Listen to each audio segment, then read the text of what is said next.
Hello दोस्तों, तो कैसे हैं आप लोग। आज आपका दोस्तों मिश्रा जी के चैनल में एक बार फिर से स्वागत है। आज हम दोस्तों आपके लिए पंचायती राज व्यवस्था से संबंधित टॉप क्वेश्चन लेकर आए हैं। यह क्वेश्चन दोस्तों आपके एग्जाम में बार बार पूछे गए और इनके बार बार एग्जाम में पूछे जाने की आशंका। अगर आपने दोस्तों रीजनिंग गुरु मिश्रा जी के चैनल को लाइक शेयर एंड सब्सक्राइब ना किया हो तो कर लें।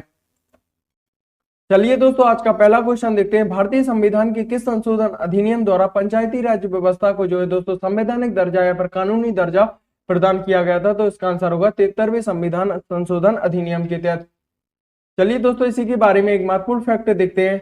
73वें संविधान संशोधन अधिनियम जो दोस्तों 1992 में लाया गया था, इसके तहत पंचायती राज व्यवस्था को जो है संवैधानिक दर्जा या फिर कानूनी दर्जा प्रदान किया गया था। जबकि 2 अक्टूबर 1959 को तत्कालीन प्रधानमंत्री पंडित जवाहरलाल नेहरू द्वारा राजस्थान के नागौर जिले में त्रिस्तरीय पंचायती राज व्यवस्था की स्थापना की गई थी।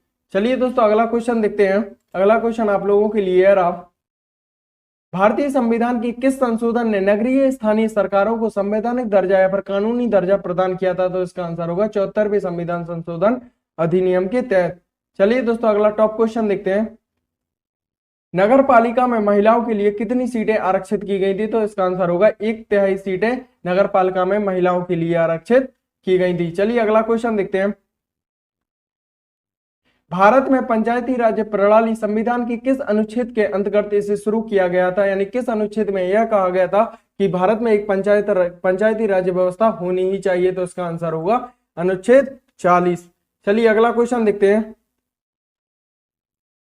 त्रिस्तरीय पंचायती राज तंत्र में क्या क्या शामिल होते हैं। तो इसका आंसर देखते हैं। इसमें ग्राम पंचायत, ब्लॉक अथवा पंचायत समिति तथा इसमें जिला परिषद शामिल होते हैं। चलिए दोस्तों, इसी के बारे में एक महत्वपूर्ण फैक्ट देखते हैं।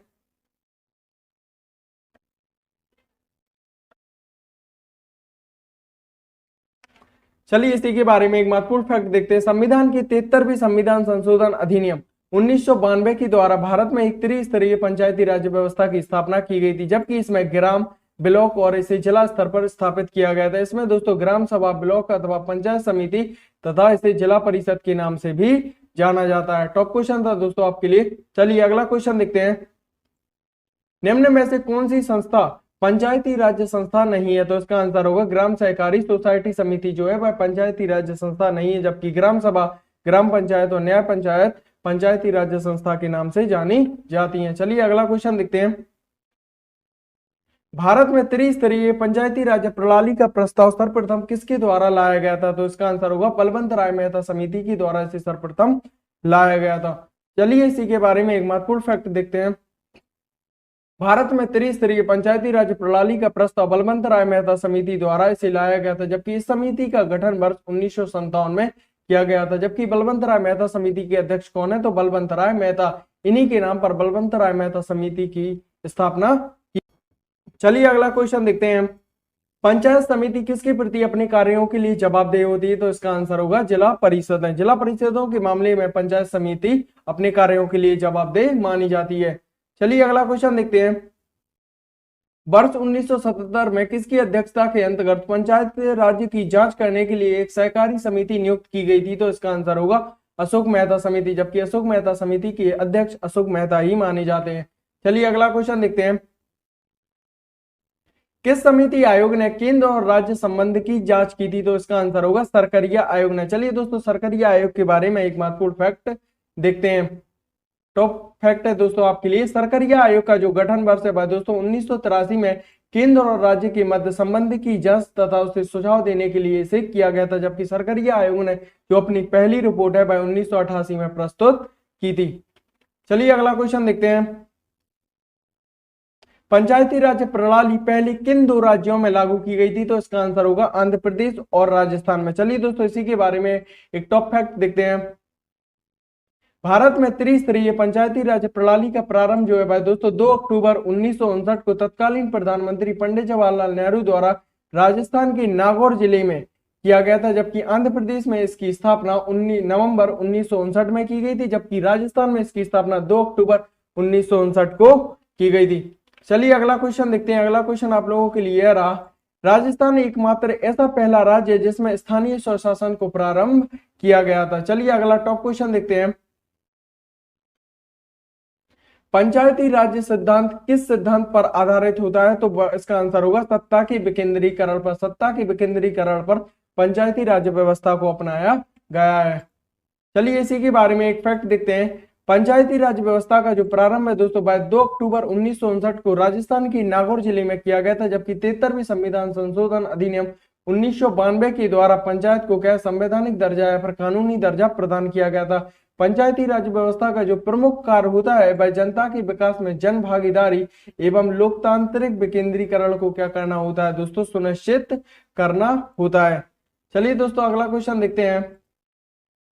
अगला क्वेश्चन आप लोगों के लिए आ रहा, भारत में आधारित लोकतंत्र निम्न में से कौन सुनिश्चित करता है? तो इसका आंसर होगा पंचायती राज व्यवस्था। जबकि आधारित लोकतंत्र से आशय है कि नीचे वर्ग के लोगों को उच्च स्तर वर्ग पर लाना, उन्हें शिक्षा प्रदान करना, यही आधारित लोकतंत्र का क्या होता है? मुख्य उद्देश्य। चलिए अगला क्वेश्चन देखते हैं। स्थानीय स्वशासन संस्था से निर्वाचित पदधारकों को हटाने के लिए प्रावधान सर्वप्रथम कहां पर लागू किया गया था? तो इसे सर्वप्रथम मध्य प्रदेश में लागू किया गया था। चलिए अगला क्वेश्चन देखते हैं। टॉप क्वेश्चन है आपके लिए, नगर निगम का अध्यक्ष कौन होता है? तो नगर निगम का अध्यक्ष महापौर या फिर नगर प्रमुख माना जाता है। चलिए अगला क्वेश्चन देखते हैं। नगर प्रशासन का कौन सा प्रकार छोटे शहरी क्षेत्रों को नियंत्रण करता है? तो इसका आंसर होगा नगर पालिका परिषद। चलिए इसी के बारे में एक टॉप फैक्ट देखते हैं।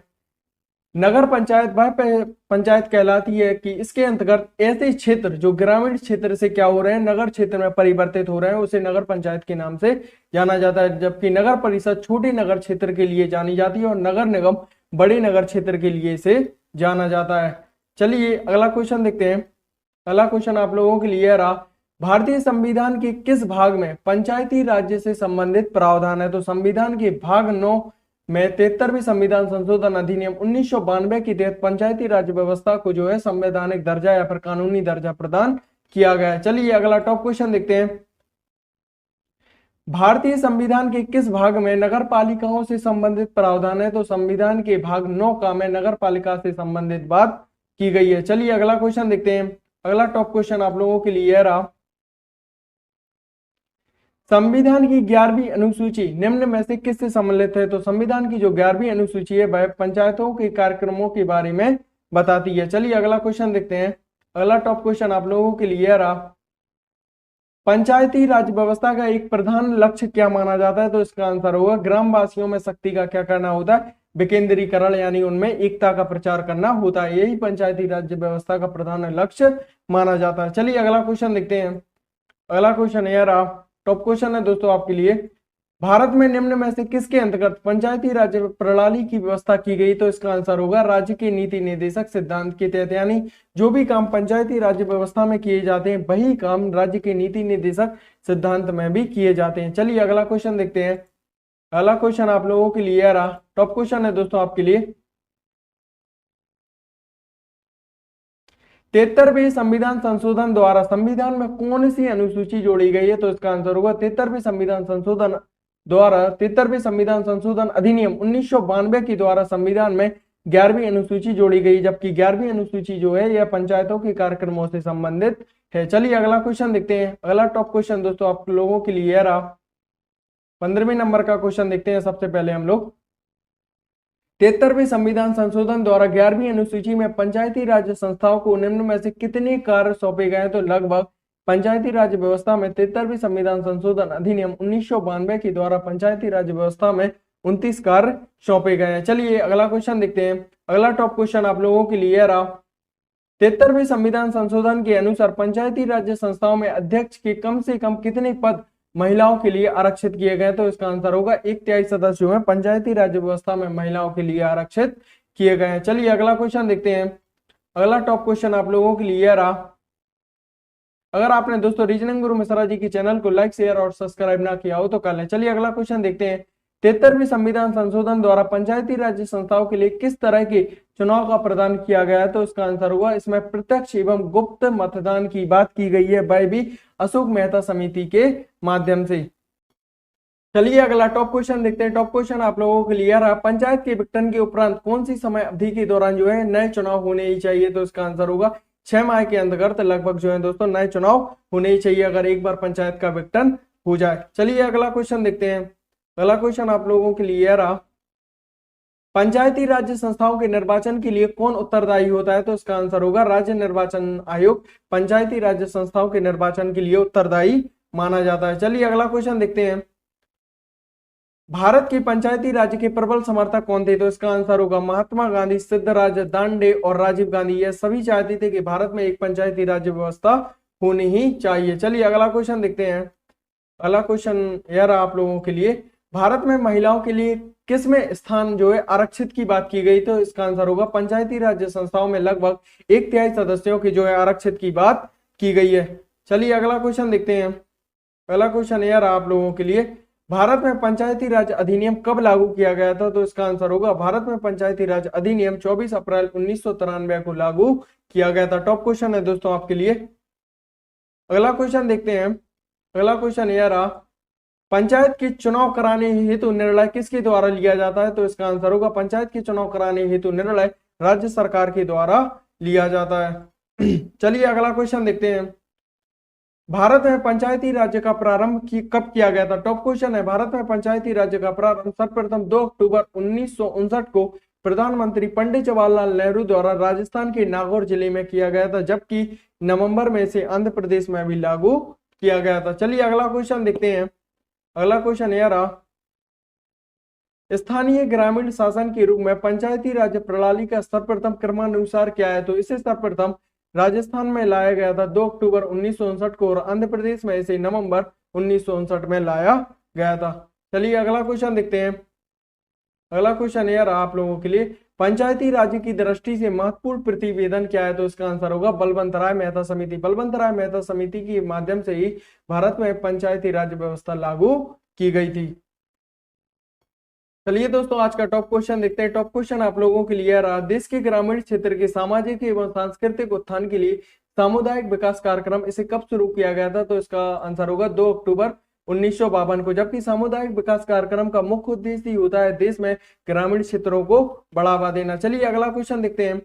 अगला क्वेश्चन यह रहा, सामुदायिक विकास कार्यक्रम का मुख्य सार क्या था? तो इसका आंसर होगा लोक भागीदारी, यानी लोक भागीदारी का मुख्य उद्देश्य होता है ग्रामीण क्षेत्रों में बढ़ावा देना तथा स्कूलों में शिक्षा का प्रचार प्रसार करना। चलिए अगला क्वेश्चन देखते हैं।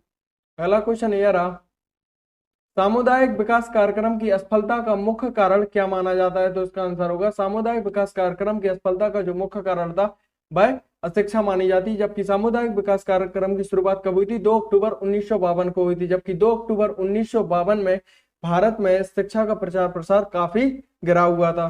चलिए अगला क्वेश्चन देखते हैं। अगला क्वेश्चन यह रहा, चलिए दोस्तों आज हमने आपके लिए टॉप 50 पंचायती राज्य व्यवस्था से संबंधित कंप्लीट करा दिए हैं। यह हमारा दोस्तों पार्ट 1 था। हम जल्दी आपके लिए पंचायती राज्य व्यवस्था से संबंधित पार्ट 2 लेकर आएंगे।